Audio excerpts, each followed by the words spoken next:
Hello guys, nandito na naman po tayo guys, para mag-conduct ng inspection regarding power inspect tools. ng So ito yun guys, tatandaan nyo, kailangan in good condition. Okay guys, then check nyo yung electrical cables.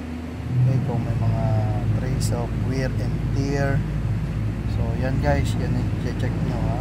Medyo malikabok kasi nasa pabrika kami ng mga hollow blocks. Okay guys, make sure yung deadman switch ay gumagana para po in case na magkaroon ng malfunction, may matatanggalin. Yung guardings kailangan hindi maluwag, kailangan masikip, no? At hindi tumatama yung blade doon sa guard niya. So tatandaan niyo yan. So make sure yung RPM nito, okay, ng grinding nyo is indicated doon sa grinding at saka compatible sa grinding disc. Ito cutting disc to, mga ma'am and sir. Cutting disc po to. Ito okay lang po siya kasi 13,000 RPM plus po siya.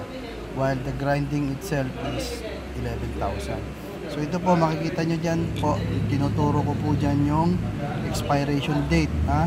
Hindi po yung manufacturing date na yan, expiration date yan, it's mentioned there 2025. Okay, kung nakita nyo dyan 2021, expired na po yung mga grinding disc nyo tsaka mga cutting disc. Guys, ang flap disc or yung sanding disc, wala pong expiration yon. Okay guys, ayan, titignan nyo po kung merong trace ng any cracks or everything, something like that, para po makaiwas kayo sa mga aksidente o yung workers nyo makaiwas sa aksidente. Pwede nyo rin pong gawin itong toolbox meeting, itong video na to kung meron kayong provision of projector or something. So yes guys, yun lang po ngayong araw na to. Yan, katulad nyan, electrical wires, isang grinder. Rejected po sa akin yan kasi may open na wire.